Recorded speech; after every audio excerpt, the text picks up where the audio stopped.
Goodness, Dr. Livingstone's latest dispatch from the heart of darkness, published in the Jupiter, is most encouraging.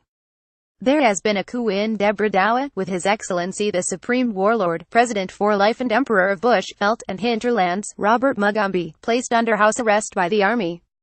Why, one asks, did it take them so long? Let a Marxist into government and it is a surefire recipe for economic and social disaster, accompanied by a high body count. From being the breadbasket of Africa, Mugombi has become the white man's graveyard, at least as far as farmers and their families are concerned. These are the very people we should be offering sanctuary to, in my humble opinion. One hopes Mr. Stanley can find our renowned and intrepid missionary before the cauldron reaches boiling point. When one also considers the absolute mess that is now Venezuela, it should make one think very carefully about our shadowy opposition. Let Comrade Corbinoff and his friend McStalin get their paws on the nation's finances, and its toilet paper famine all round. As for Robert Mugombi, one sincerely hopes he has his Ceausescu moment. Not a very Christian thought, I grant you, but for Marxists I veer towards Old Testament remedies. As for loving thy neighbor, I would merely point out the palace lies adjacent to Hiram's hospital, and one has standards. Following Australia's referendum on same marriage this week, Mr. Slope was invited to preach in the chapel of the Australian High Commission in London, dedicated to Saint Struth and the Bonzasheilas. He was most delighted with the arrangements, which began with a fanfare of didgeridoos, the donning of liturgical budgie smugglers by an escort of Bondi Beach lifeguards, and tying a kangaroo down, though Mr. Slope wisely demurred on the latter opportunity.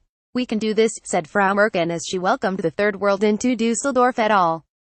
Well, she can't form a government, at least not at the time of writing. She could of course extend the hand of friendship to the AFD, but being the conservative that she is, she prefers to woo those pesky Greens, who demand too much in return. I mentioned the subject to Herr Pumpernickel, who runs the Sausagelicke franchise on the marketplace. He is not a fan. Ach, Frau Prouty, I came to England to get away from jelly and her welcome inquire. Goodness, I exclaimed, so you are a refugee? I thought refugees were all the rage in Germany these days. Nein, I am the wrong sort of refugee. I am German und there is no Platz for me in the fatherland anymore. Jelly's policy is out with the old and in with the new. Is she that bad? I asked. She started out as bad, now she is worse, he replied, brandishing his chopper. There followed a day of German words that all had very unpleasant and which, thank ye, I did not understand.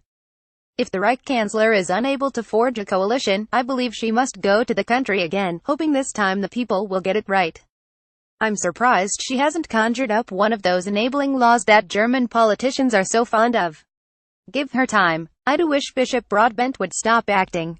He is not very good at it. I was distracted from thinking about what lesbians wish to be called this week by the Archdeacon, who was positively beaming with joy.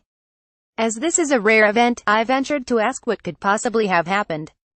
My dear Mrs. Prouty, he chortled, have you not heard? The French are revolting. Rather an old joke, Archdeacon. I replied. No, madame, they really are revolting. They have taken to the streets to protest against the insane policies of their young Jupiter, the idiot Macron. It seems details of his makeup bill have been leaked from the Elysee and the sums are astonishing, but that is only the tip of the iceberg.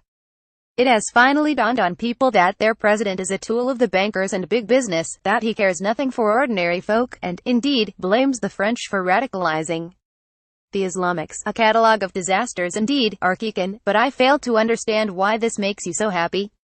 One word, dear lady. Schadenfreude, which, all things considered, is perfectly reasonable. It may well be that the good people of bonny Scotland will follow their Old Alliance chum's example, now that chippy Ms.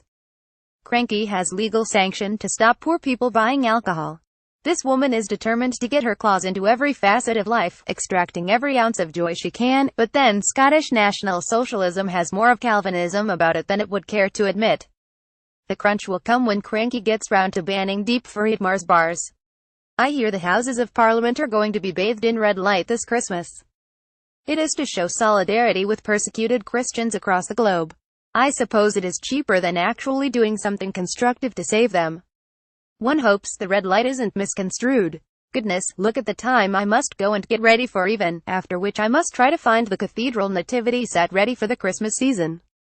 No doubt the figures will be covered in dust, so the kings will need touching up and the shepherds receive their annual blowing. Perhaps I should delegate this to Mr. Slope, but then again, perhaps not. Until next week, dear friends, adieu.